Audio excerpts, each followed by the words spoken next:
महाराष्ट्र के governor Shri P Radhakrishnan जी, मुख्यमंत्री श्रीमान एकनाथ शिंदे जी, उप मुख्यमंत्री देवेंद्र फडणवीस जी, अजित पवार जी, केंद्र में मेरे सभी सहयोगी, कई पीढ़ियों पर अपनी गायकी की छाप छोड़ने वाली आशाताई जी, जाने माने अभिनेता भाई सचिन जी,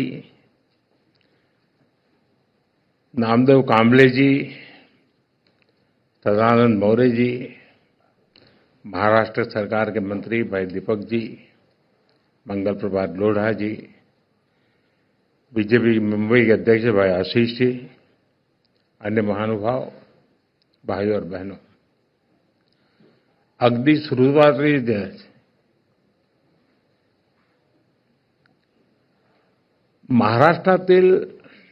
महाराष्ट्राबाहेरील आणि सर्व जगातील मराठी भाषक मंडळीचे मराठी भाषेला अभिजात भाषा म्हणजे क्लासिकल लँग्वेजचा दर्जा मिळाल्याबद्दल अतिशय मनापासून अभिनंदन करतो.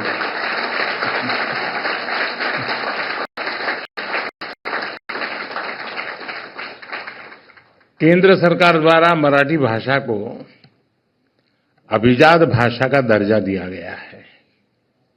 आज मराठी भाषा के इतिहास का स्वर्णिम अवसर है और मौर्य जी ने बहुत बढ़िया तरीके से इसको समेकअप किया. इस निर्णय का, इस पल का महाराष्ट्र के लोगों को, मराठी बोलने वाले हर व्यक्ति को दशकों से इंतजार था. मुझे खुशी है कि महाराष्ट्र का ये सपना पूरा करने में कुछ करने का सौभाग्य मुझे मिला. आज खुशी के इस पल को साझा करने के लिए मैं आप सबके बीच हूं. मराठी के साथ बंगाली, पाली, प्राकृत और असमिया भाषाओं को भी क्लासिकल लैंग्वेज का दर्जा दिया गया है. मैं इन भाषाओं से जुड़े लोगों को भी बधाई देता हूं. साथियों, मराठी भाषा का इतिहास बहुत समृद्ध रहा है.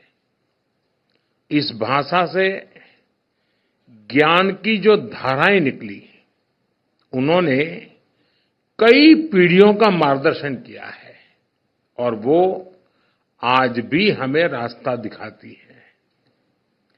इसी भाषा से संत ज्ञानेश्वर ने वेदांत चर्चा से जन जन को जोड़ा.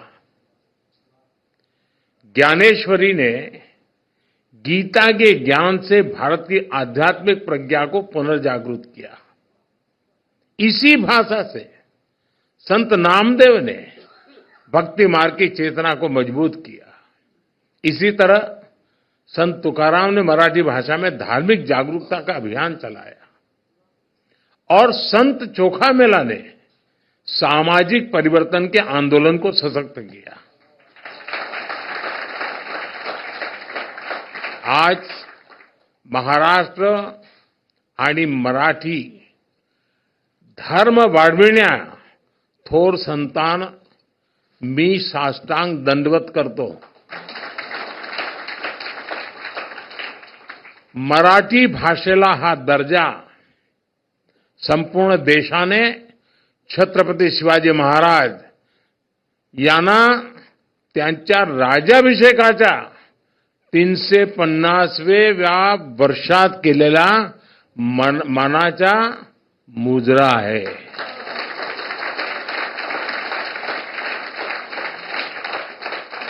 साथियों, भारत के स्वतंत्रता संग्राम का इतिहास मराठी भाषा के योगदान से समृद्ध होता है. महाराष्ट्र के कई क्रांतिकारी नेताओं और विचारकों ने लोगों को जागरूक और एकजुट करने के लिए मराठी भाषा को माध्यम बनाया. लोकमान्य तिलक ने मराठी समाचार पत्र केसरी के द्वारा विदेशी सत्ता की जड़ें हिला दी थी। मराठी में दिए गए अनेक भाषणों ने जन जन में स्वराज पाने की ललक जगा दी थी। मराठी भाषा ने न्याय और समानता की लड़ाई को आगे बढ़ाने में अहम योगदान दिया। गोपाल गणेश अगरकर ने अपने मराठी समाचार पत्र सुधारक द्वारा सामाजिक सुधारों के अभियान को घर घर तक पहुंचाया। स्वतंत्रता संग्राम को दिशा देने में गोपाल कृष्ण गोखले जी ने भी मराठी भाषा को माध्यम बनाया।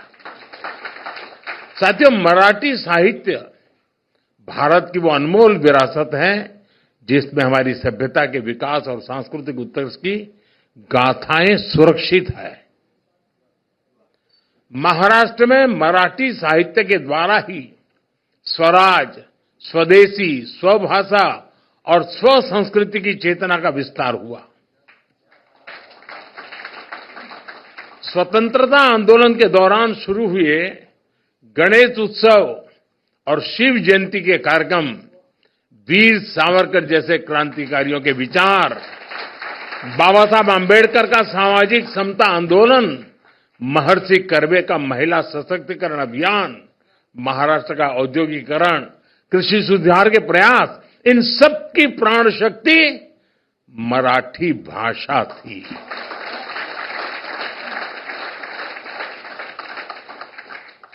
हमारे देश की सांस्कृतिक विविधता मराठी भाषा से जुड़कर और समृद्ध हो जाती है। साथियों, भाषा सिर्फ बातचीत का माध्यम नहीं होती। भाषा का संस्कृति, इतिहास, परंपरा और साहित्य से गहरा जुड़ाव होता है। हम लोक गायन पोवाड़ा का उदाहरण ले सकते हैं। पोवाड़ा के माध्यम से छत्रपति शिवाजी महाराज और दूसरे नायकों की शौर्य गाथाएं कई सदियों के बाद भी हम तक पहुंची है। ये आज की पीढ़ी को मराठी भाषा की अद्भुत देन है। आज जब हम गणपति पूजा करते हैं तो हमारे मन में स्वाभाविक रूप से शब्द गूंजते हैं, गणपति बापा मोरया। ये केवल कुछ शब्दों का जोड़ नहीं है, बल्कि भक्ति का अनंत प्रवाह है। यही भक्ति पूरे देश को मराठी भाषा से जोड़ती है। इसी तरह श्री विट्ठल के अभंग को सुनने वाले भी स्वतः मराठी से जुड़ जाते हैं। साथियों, मराठी भाषा को यह गौरव दिलाने के लिए मराठी साहित्यकारों, लेखकों, कवियों और असंख्य मराठी प्रेमियों ने लंबा प्रयास किया है। मराठी भाषा को क्लासिकल लैंग्वेज की मान्यता के रूप में कई प्रतिभाशाली साहित्यकारों की सेवा का प्रसाद मिला है। इसमें बाळ साथी जांभेकर, महात्मा ज्योतिबा फुले, सावित्रीबाई फुले, कृष्णाजी प्रभाकर खाडिलकर, केशव सूत, श्रीपाद महादेव माटे, आचार्य अत्रे, शांताबाई शेडके, गजानन दिगंबर माडगूळकर, कुसुमाग्र जैसी विभूतियों का योगदान अतुलनीय है। मराठी साहित्य की परंपरा केवल प्राचीन ही नहीं बल्कि बहुआयामी है। विनोबा भावे, श्रीपाद अमृत डांगे, दुर्गाबाई भागवत, बाबा आमटे, दलित साहित्यकार दया पवार, बाबा साहब पुरंदरे जैसी कई हस्तियों ने मराठी साहित्य में महत्वपूर्ण योगदान दिया है। मैं आज मराठी की सेवा करने वाले पुरुषोत्तम लक्ष्मण देशपांडे, पुला देशपांडे कहूं तब लोग समझते हैं,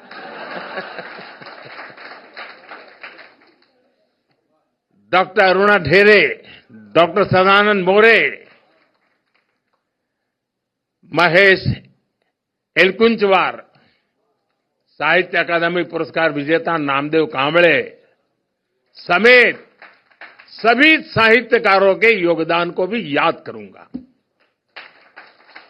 आशा बागे, विजय राजाध्यक्ष, डॉक्टर शरण कुमार लिंबाळे, नाट्य निर्देशक चंद्रकांत कुलकर्णी जैसे कई दिग्गजों ने वर्षों से इसका सपना देखा था। साथियों, साहित्य और संस्कृति के साथ मराठी सिनेमा ने भी हमें गौरवान्वित किया है। आज भारत में सिनेमा का जो स्वरूप है, उसका आधार भी वी शांताराम और दादा साहब फाल्के जैसी हस्तियों से तैयार किया था। मराठी रंगमंच ने समाज के शोषित वंचित वर्ग की आवाज को बुलंद किया है। मराठी रंगभूमि के दिग्गज कलाकारों ने हर मंच पर अपनी प्रतिभा का लोहा मनवाया है। मराठी संगीत, लोक संगीत, लोक नृत्य की परंपराएं अपने साथ एक समृद्ध विरासत लेकर आगे बढ़ रही है।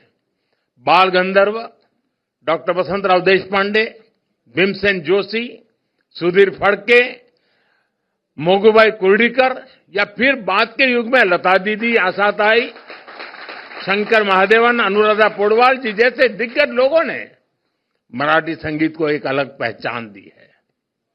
मराठी भाषा की सेवा करने वाले व्यक्तित्वों की संख्या इतनी विशाल है, मैं उनके बारे में बात करूं तो पूरी रात निकल जाएगी।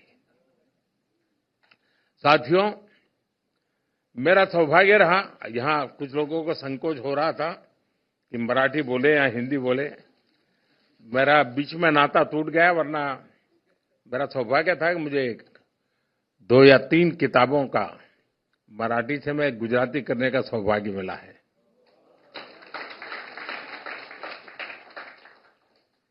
अब पिछले 40 साल से मेरा संपर्क टूट गया, वरना मैं काफी मात्रा में मराठी में अपनी गाड़ी चला लेता था। लेकिन अभी भी मुझे कोई ज्यादा असुविधा नहीं होती है, और इसका कारण ये था कि मैं जब प्रारंभिक मेरा जीवन था तो मैं अहमदाबाद में एक जगन्नाथ जी मंदिर है, वहीं रहता था, और वहीं कैलिको मिल थे पास में ही, और कैलिको मिल में जो मजदूरों के क्वार्टर थे, उसमें एक भिड़ेकर के परिवार महाराष्ट्र का रहता था, और उनको शुक्रवार को छुट्टी होती थी। तो स्टैगरिंग होता था उस समय, बिजली की तकलीफ रहती थी। मैं कोई पॉलिटिकल कमेंट नहीं कर रहा हूं, लेकिन वो दिन ऐसे ही थे। तो शुक्रवार को उनको छुट्टी होती थी, तो मैं शुक्रवार उनके घर मिलने जाता था।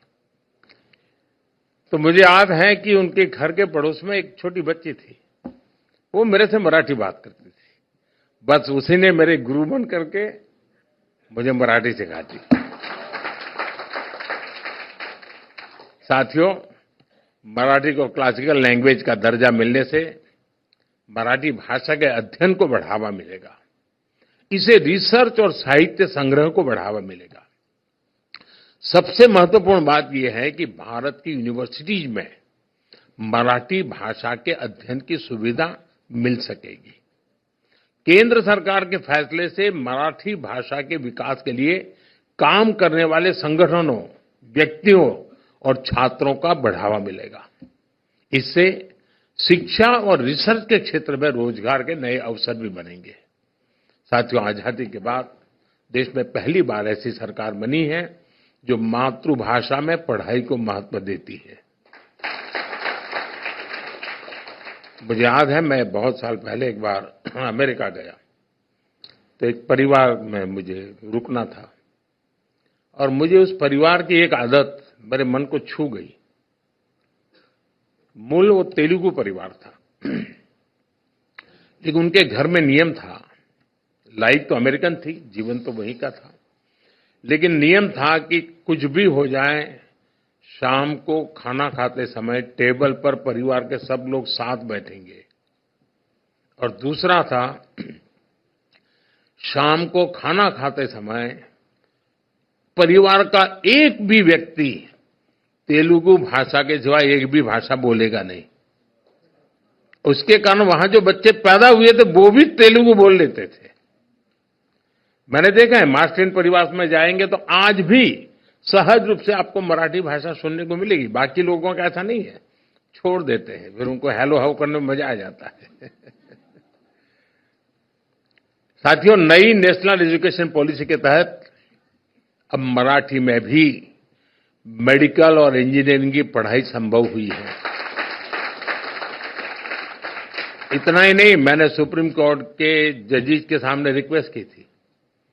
मैंने कहा एक गरीब आदमी आपकी अदालत में आता है और आप उसको अंग्रेजी में जजमेंट देते हैं, वो बेचारा क्या समझेगा, क्या दिया है आपने। और मुझे खुशी है कि आज हमारे जो जजमेंट है उसका जो ऑपरेटिव पार्ट है वो मातृभाषा में दिया जाता है। मराठी में लिखी साइंस, इकोनॉमिक्स, आर्ट, पोएट्री और तमाम विषयों की किताबों की उपलब्ध होती रही है और बढ़ रही है। हमें इस भाषा को व्हीकल ऑफ आइडियाज बनाना है ताकि हमेशा जीवंत बनी रहे। हमारा प्रयास होना चाहिए कि मराठी साहित्य की रचनाएं ज्यादा से ज्यादा लोगों तक पहुंचे। मैं चाहता हूं कि मराठी भाषा ग्लोबल ऑडियंस तक पहुंचे। और आपको मालूम होगा, आपको अगर इंटरेस्ट हो भाषा में, तो भारत सरकार ने भाषिणी ऐप बनाया है। आप जरूर इसका उपयोग कर सकते हैं। ये बहुत आसानी से आप अपनी चीजों को भारतीय भाषाओं में इंटरप्रेट कर सकते हैं। ट्रांसलेशन के इस फीचर से भाषा की दीवार खत्म हो सकती है। आप मराठी बोलें, अगर मैं भाषिणी के लेकर के बैठा हूं तो मैं उसको गुजराती में सुन सकता हूं, मैं हिंदी में सुन सकता हूं। तो ये एक व्यवस्था टेक्नोलॉजी के कारण बहुत आसान हुई है। साथियों, आज हम इस ऐतिहासिक अवसर पर इसकी खुशी तो मना रहे हैं, ये मौका हमारे लिए एक बड़ी जिम्मेदारी भी लेकर आया है। मराठी बोलने वाले हर व्यक्ति का दायित्व है कि वो इस सुंदर भाषा को आगे बढ़ाने में योगदान दे। जिस तरह मराठी लोग सरल होते हैं, वैसे ही मराठी भाषा भी बहुत सरल होती है। इस भाषा से ज्यादा लोग जुड़े, इसका विस्तार हो, अगली पीढ़ी में इसे लेकर गर्व का बोध हो, इसके लिए हम सबको प्रयास करना चाहिए। आप सबने मेरा स्वागत सम्मान किया, मैं राज्य सरकार का आभारी हूं। ये कोइंसिडेंस था क्योंकि मेरा एक और कार्यक्रम था जहां यहां आना होता था, लेकिन अचानक यहाँ के साथियों ने मैं कह दिया कि 1 घंटा और दे दीजिए, और उसी में से ये कार्यक्रम बन गया। और आप लोग सभी गणमान्य लोग हैं जिनका जीवन इन बातों से जुड़ा हुआ है, उन सबका यहाँ उपस्थित होना ये अपने आप में मराठी भाषा का महात्म्य को उजागर करता है। मैं इसके लिए आप सबका बहुत आभारी हूं। मैं एक बार फिर आप सभी को मराठी भाषा को शास्त्रीय दर्जा मिलने के लिए बहुत बहुत बधाई देता हूं। महाराष्ट्रातील आणि जगातील सर्व मराठी जनांना खूप खूप शुभेच्छा देतो। धन्यवाद।